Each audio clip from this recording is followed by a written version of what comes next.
nataka tuende katika neno la Mungu. Tunakushukuru Mungu wa mbingu na nchi kwa sababu ya siku hii ya leo. Umetuwezesha, umetupa nguvu, umetupa amani, umetupatia uzima. Asante kwa sababu ya kipawa cha wokovu. Asante kwa sababu ya kipawa cha uzima. Asante kwa sababu ya msamaha wako wa dhambi. Kwamba Bwana ulituchukua katika mavumbi ya dhambi na kutusafisha na kutuosha damu yako iliyo na thamani, ili tukaweze kuwa wana wa Mungu. Na hivyo ndivyo tulivyo. Asante Bwana kwa sababu ya ndugu. Asante Bwana kwa sababu ya dada. Asante Bwana kwa sababu watu wote ambao wanatutazama ama wanatazama siku hii ya leo. Naomba Bwana ukaweze kutuhudumia sote. Neno lako Bwana ambalo tunaenda kulisikia, wacha likafanyike nyama ndani ya maisha yetu, likatende kazi katika maisha yetu, likatubadilishe ili tukawe viumbe vinavyostahili mbele zako. Tunakushukuru kwa sababu neno lako ni kweli.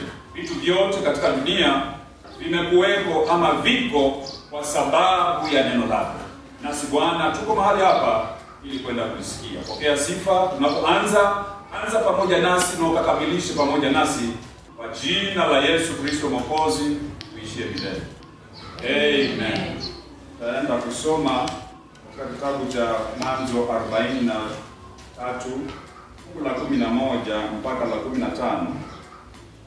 Biblia inasema hivi: Israeli baba yao akawaambia, kama ndivyo fanyeni hivi, twaeni tunu za nchi katika vyombo vyenu, mkamchukulie mtu huyo zawadi, zeri kidogo na asali kidogo, ubani na manemane na jozi na lozi. Mkatwae fedha maradufu mikononi mwenu, na fedha zilizorudishwa kinywani mwa magunia yenu irudisheni mikononi mwenu, labda zilisahauliwa. Mtwaeni na ndugu yenu, muondoke na kurudi kwa mtu yule. Mungu Mwenyezi na awape rehema usoni pa mtu yule, ili awafungulie ndugu yenu huyo mwingine na Benyamini. Nami nikifiwa na watoto wangu nimefiwa. Basi hawa watu wakatwaa zawadi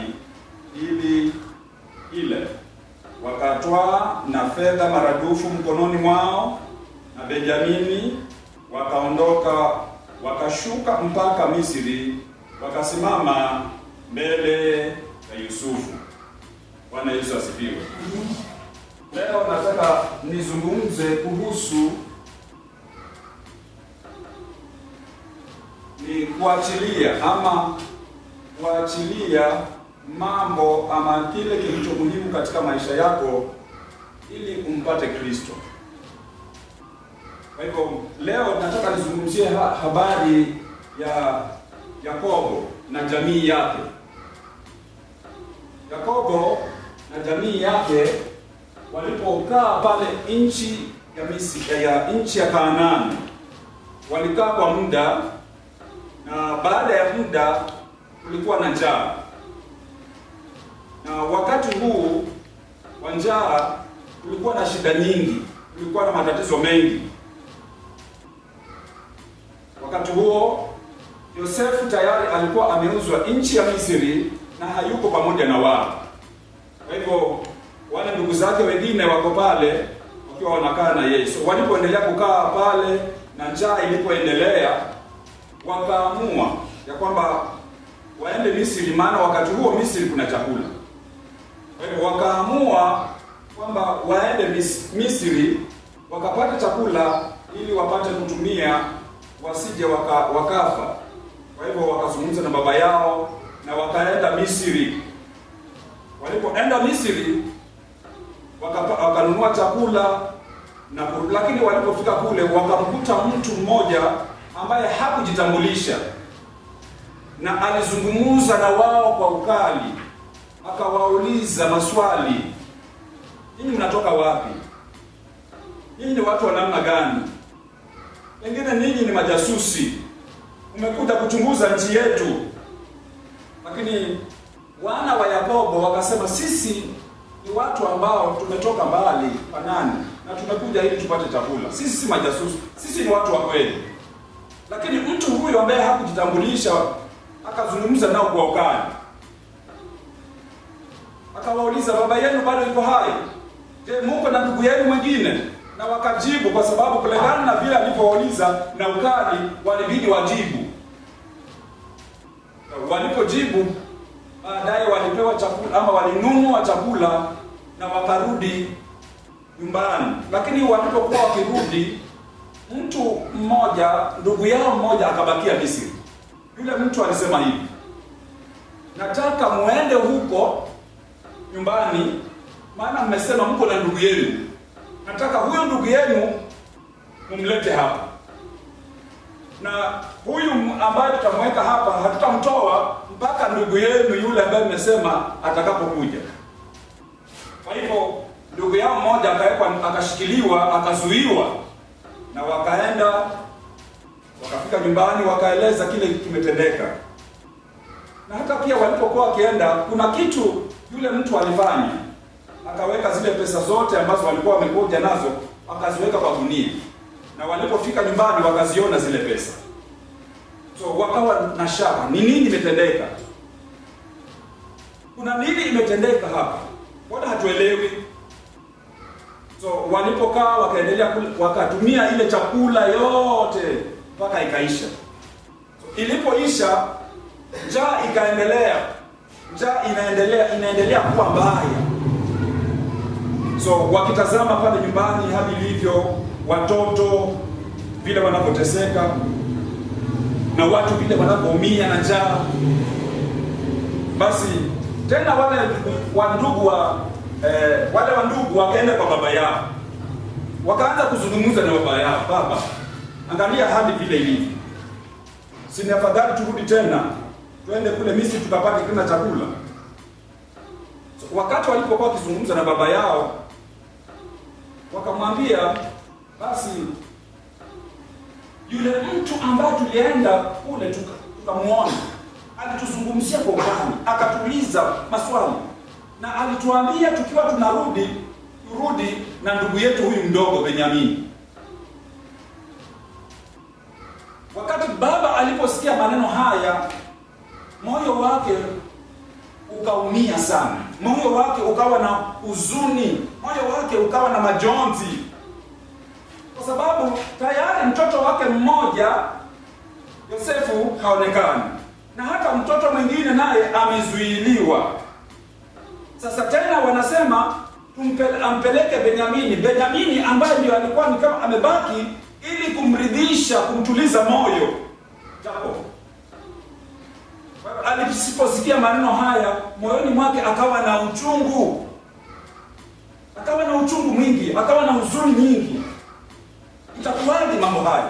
Na jambo hili akalifikiria. Haikuwa rahisi Jacob kuachilia mtoto wake Benyamini. Manake ikiwa Josefu ameenda na sasa Benyamini anahitajika, itakuwaje? So jambo hili ndani ya moyo wake likawa ni uchungu mkubwa, likawa leta huzuni kubwa ndani yake. Itakuwaje jambo hilo? Kwa hivyo Jacob akawa akiwaza namna hii moyoni mwake. Lakini ndugu yake mmoja, ama ndugu mmoja wa wale ndugu zake ambaye ni Yuda, akaja kwa baba yake, akaanza kumweleza vizuri, akazungumza na yeye, baba, angalia vile tulivyo hapa nyumbani, angalia wajukuu wako vile walivyo hapa nyumbani. By that time Yuda alikuwa tayari ana watoto yule Mperesi na wengine pengine. Angalia wajukuu wako vile wanateseka. Kama hatutaenda na Benyamini huko, sisi tutakufa, na hata pia wewe utakufa, na hata pia jamii yako itamalizika. ikawa akazungumza kwa umakini, aka explain, akamweleza, "Daddy, angalia vile tulivyo. Ukiendelea kumshika Benyamini, sisi tutakufa hapa mahali. Angalia vile tulivyo." So, jambo hili likawa uzito. Mahali pengine nasema, kama ungeturuhusu kitambo, hata sasa hivi tungekuwa tunarudi. Baba, angalia hali yetu vile tulivyo. Sisi tutakufa. Na wakati huu njaa imebite. Njaa imeendelea sana. Watu wanaumia. So, Yakobo akafikiria jambo hili kwa uzito. Akafikiria, na kweli hili jambo itakuwaje? Hao watoto wataishi namna gani? Unajua wakati wa njaa watoto wanakuwa affected, ndio wanadhurika zaidi. Maana afadhali sisi ama watu wazima wanaweza kujimudu kidogo masiku, lakini watoto hata siku moja ama siku mbili ukaa kwa njaa ni hali ngumu sana. So Yuda akazungumza naye, "Daddy, angalia vile hali ni. Angalia wajukuu wako. Wengine wamelala pale nje, wengine wanalia kule. Hakuna chakula, maana hawajui watafanya nini. Si hawa wajukuu watakufa. Hawa watoto si watakufa, Daddy." Baada ya kutafakari jambo hili na kuliangalia jambo hili, ingawaje alikuwa anampenda sana Benjamin, ingawaje alikuwa amemthamini sana Benjamin, ingawaje alikuwa amemweka moyoni sana Benjamin, akatafakari. Jacob wakati huu anazongwa na mambo mawili katika maisha yake. Katika maisha yake anazongwa kati ya mambo mawili. Kwa sababu kwanza anapenda mtoto wake, hataki kuachilia mtoto wake Benjamin.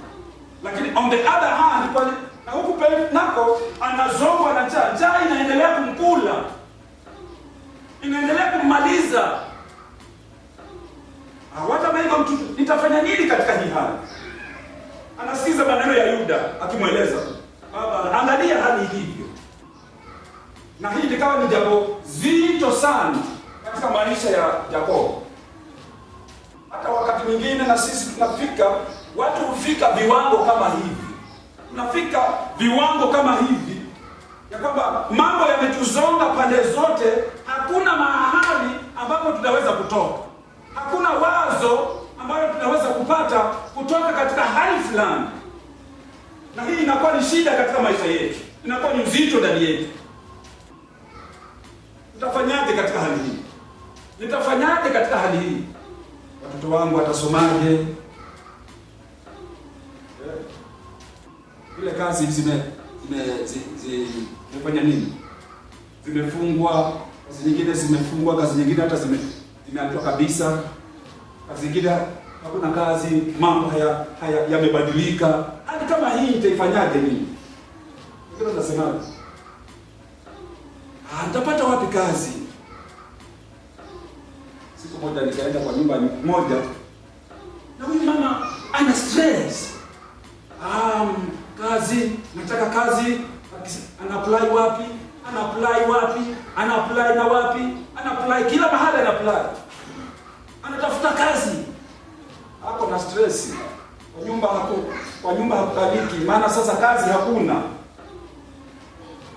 Yakobo anashindwa atafanya nini? Je, atatoa Benyamini ama atakaa wangojee ili wafe na njaa? Benyamini je, kwa Yakobo ni muhimu, maana hataki kumwachilia. So Benjamin ni muhimu kwa Yakobo. Hawezi kumwachilia. Nitamwachaje Benjamin? Kwa nini nimwachilie Benjamin? Yes, watu wengi pia wako namna hii. Kuna wengi wanampenda Yesu. Kuna wengi wanamtaka Yesu, lakini kuna maisha fulani ambayo hawataki kuyaacha, maana kwao yana faida, inawafaidi katika maisha yao. Wakitazama wanaona, nitawachaje haya maisha? Unampenda Yesu? Ndiyo, nampenda Yesu.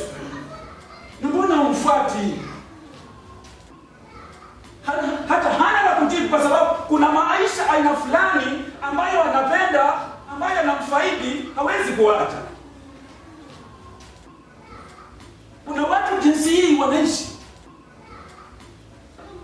wengi duniani. Kuna maisha fulani ambayo wameyashikilia, hawataki kuyaacha.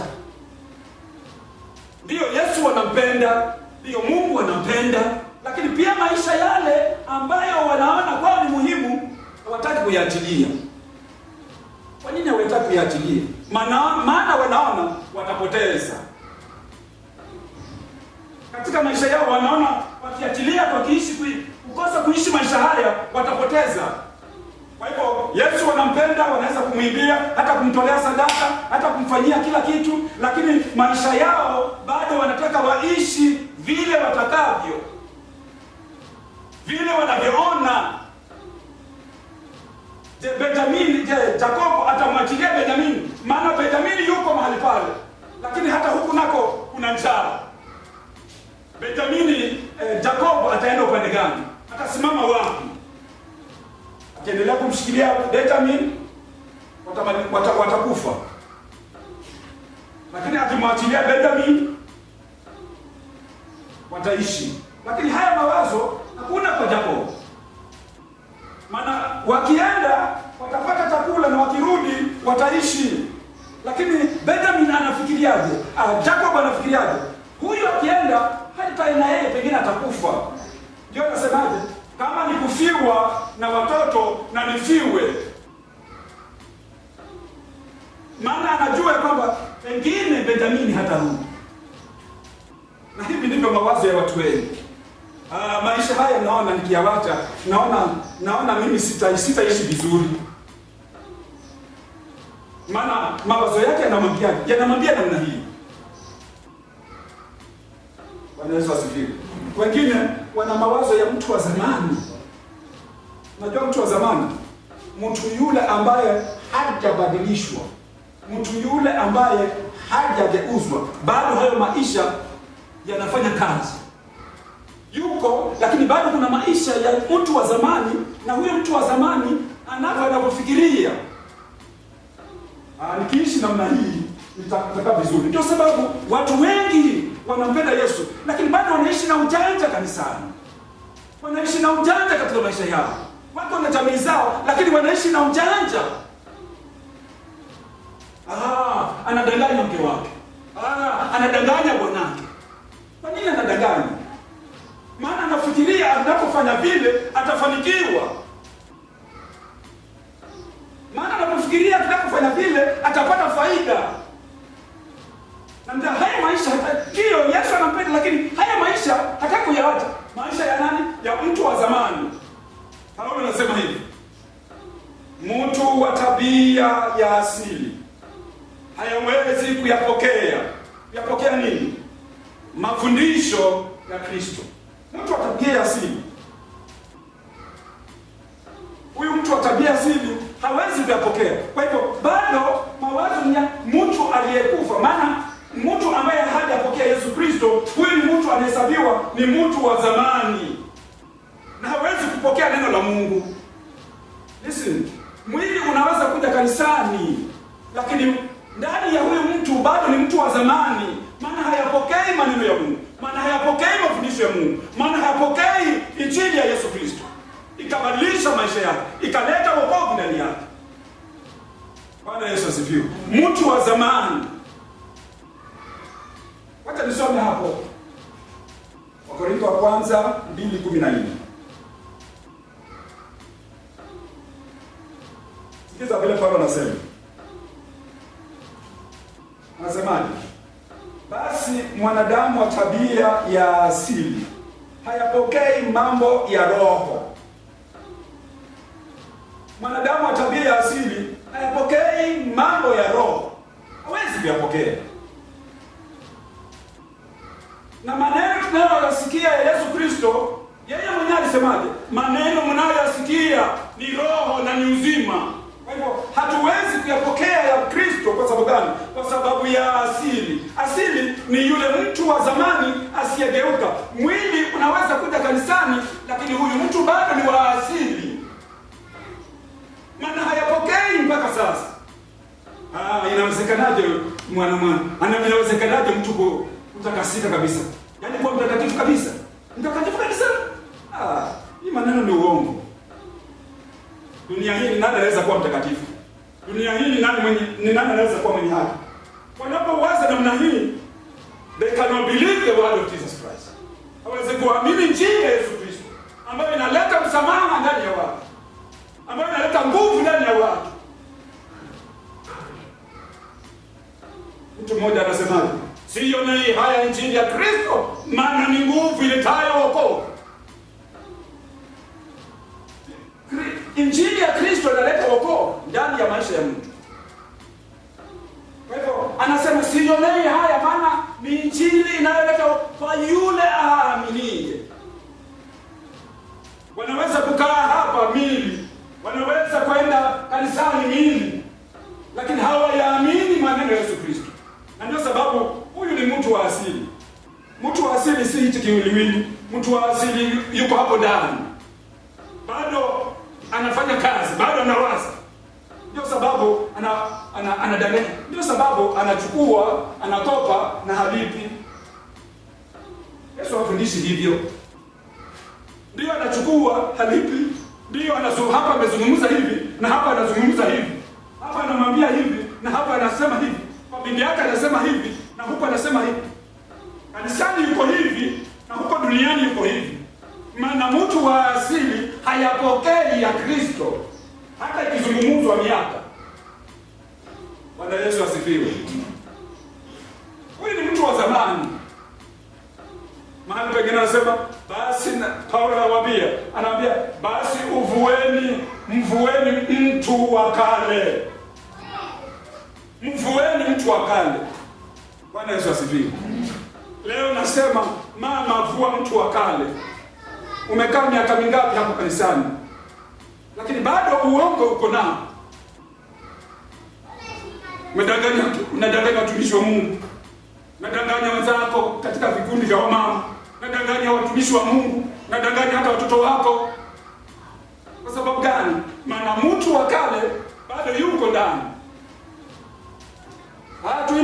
Tuimbeni. Kudanganya wenzako tu. Haya, mvue kwa mtu wa kale. Haleluya. Mvue huyo mtu wa kale mama. Na wewe kijana pia mvue huyo mtu wa kale. Na wewe ndugu nawe mvue mtu wa kale. Mzee wa kanisa mzima baba. Mbona wewe ubadiliki? Maana uko hapa kanisani mwili tu.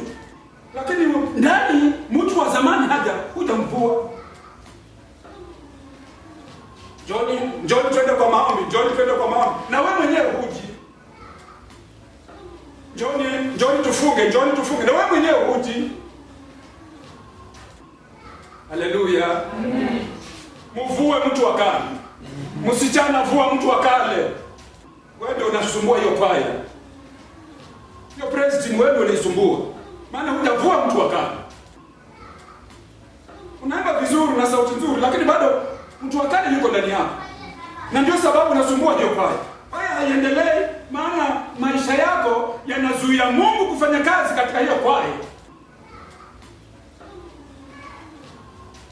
Haleluya. Amen. Haleluya. Amen. Vua mtu wa kale.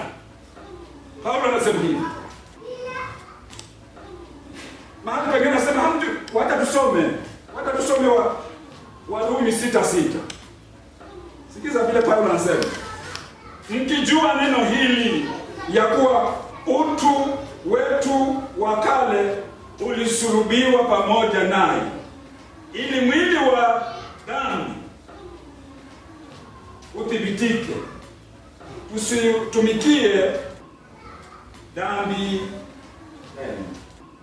Bwana Yesu asifiwe. Usitumikie dhambi tena, maana utu wetu wa kale umesulubishwa pamoja na Kristo. Mimi nilizaliwa hivi. Kwani nani alizaliwa? Hata sisi tulizaliwa hivyo. Hata kila mtu alizaliwa hivyo. Tunajua ya kwamba kila mtu alizaliwa hivyo. Lakini ndani ya Yesu Kristo tunazaliwa upya. Mbona wewe ubadiliki? Mbona wewe hujazaliwa upya? Have you experienced Jesus in your life? Maana utu wa kale mbona hubadiliki? Ama mtu wa kale, mbona haujasulubishwa? Je, umempata Yesu Kristo sawa sawa? Hata sisi tulizaliwa hivyo hivyo kama vile ulivyozaliwa.